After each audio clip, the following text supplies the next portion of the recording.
Namaskar everybody.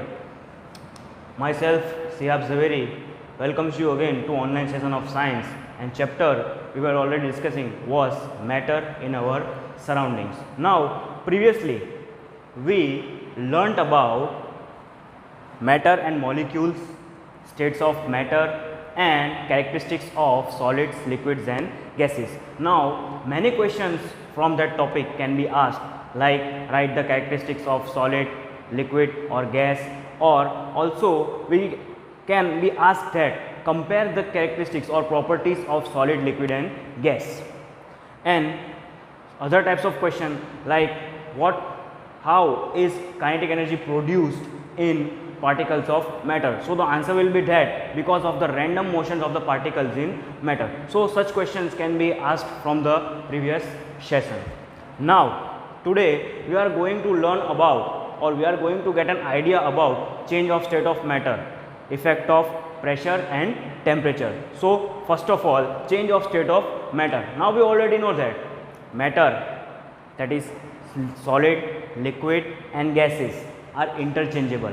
So first of all we will see that solid, when we heat it, it will get converted into liquid. Liquid, when we heat it, it will get converted into gas. Similarly, vice versa, in reverse way, gases when cooled down, it can be converted into liquid, and liquid when they are freezed gets converted into solid. कहने का तात्पर्य यह है कि state of matter को जब हम उसका टेम्परेचर बढ़ाएंगे तो उसके स्टेट्स को हम चेंज कर सकते हैं. जैसे कि जब हम सॉलिड को गर्म करेंगे, when we increase the temperature, heat करेंगे तो solid gets converted into liquid. Now this process of converting solid into liquid is called melting, similarly आगे बढ़ के when liquid is heated, it gets converted into gas, and that process of converting liquid to gas is called boiling or evaporation. Now in reverse way, gases when they are cooled down,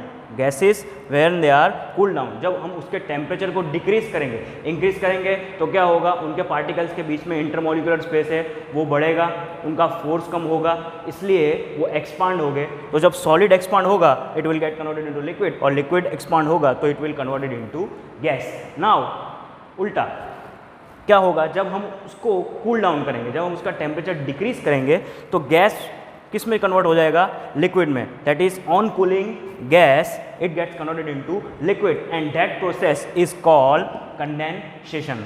now gas से liquid हो गया, अब liquid से अगर solid करना है तो जैसे हम लोग को पता है पानी को अगर हम फ्रीज के अंदर स्टोर करते हैं, रेफ्रिजरेटर के अंदर, फ्रीजर के अंदर, तो it gets converted into ice.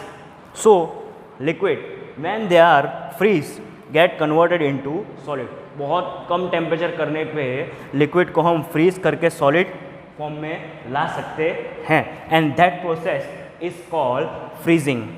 Process of changing liquid to solid by decreasing temperature is called freezing. So this is the interrelated change of state of matter. इसके अलावा मेल्टिंग के, बॉइलिंग के,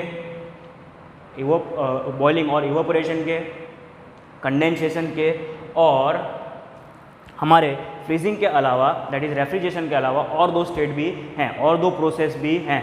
first is sublimation and other is deposition.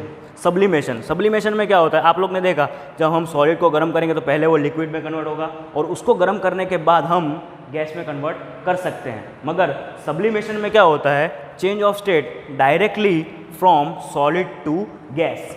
Directly from solid to gas अगर change state होता है बिना liquid में change हुए, उसको हम सब्लिमेशन बोलते हैं. Remember, directly from solid to gas, that is called sublimation. Reverse, अब गैस अगर डायरेक्टली सॉलिड में कन्वर्ट होगा तो क्या होगा, गैस अगर सॉलिड में कन्वर्ट होगा डायरेक्टली तो उसको क्या बोलेंगे, तो that process is called deposition. The conversion of gas directly to solid is called deposition. sublimation समझ में आया, deposition समझ में आया. Now we will get an idea about what is the effect of temperature on state of matter.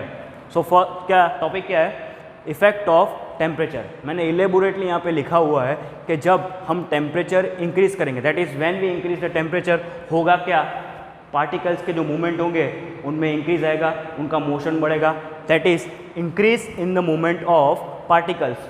उससे क्या होगा, अब हमको पता है कि काइनेटिक एनर्जी प्रोड्यूस होती है कब, जब पार्टिकल्स मोशन में रहते हैं तब. तो टेम्परेचर बढ़ा, पार्टिकल्स का मूवमेंट बढ़ा, तो ऑफकोर्स काइनेटिक एनर्जी बढ़नी ही बढ़नी है.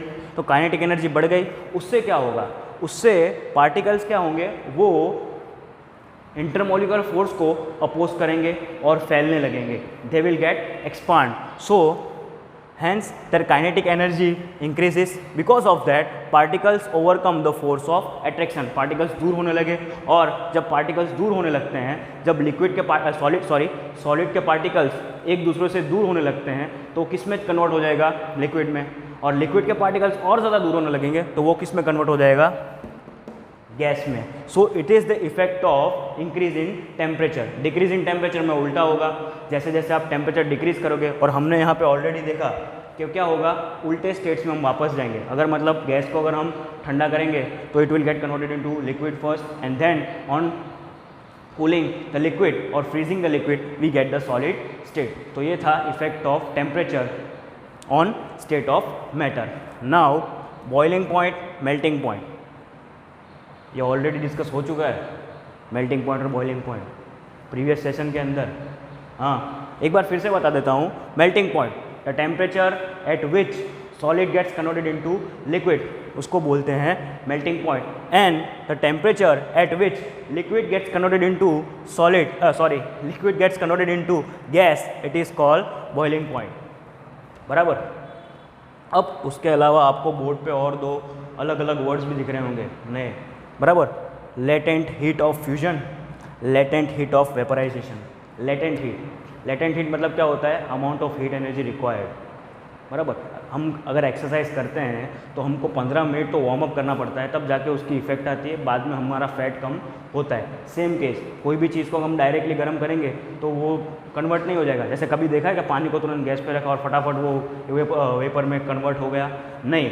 सो फर्स्ट ऑफ ऑल उसको हमें बराबर प्रॉपर बॉइलिंग पॉइंट के ऊपर गर्म करना पड़ता है. Boiling point of water is 100 degree Celsius. तो 100 डिग्री सेल्सियस के बाद जब वो पहुंचेगा, उसके बाद उसके अंदर वेपर फॉर्म होना स्टार्ट करेगा. सो सबसे पहला क्या है, लेटेंट हीट ऑफ फ्यूजन. उसका मतलब क्या होता है, amount of heat energy required to change 1 kg of solid into liquid is called latent heat of fusion. Solid को अगर हमको लिक्विड के अंदर कन्वर्ट करना है तो जो हीट एनर्जी हमको चाहिए, हम यूज़ करते हैं, उसको हम बोलते हैं latent heat of fusion. Similarly vaporisation, क्या होगा इसमें, लिक्विड से अगर गैस करना है तो latent heat of vaporisation, amount of heat energy required to change 1 kg of liquid to its vapour, उसको हम बोलेंगे latent heat of vaporisation. 1 kg of liquid को अगर एग्जांपल के तौर पे हमको कन्वर्ट करना है तो सबसे पहले उसको लेटेंट हीट ऑफ वेपराइजेशन, मतलब उतनी एनर्जी हमको पहले हीट एनर्जी प्रोवाइड करनी पड़ेगी, उसके बाद वो वेपर के अंदर कन्वर्ट होगा.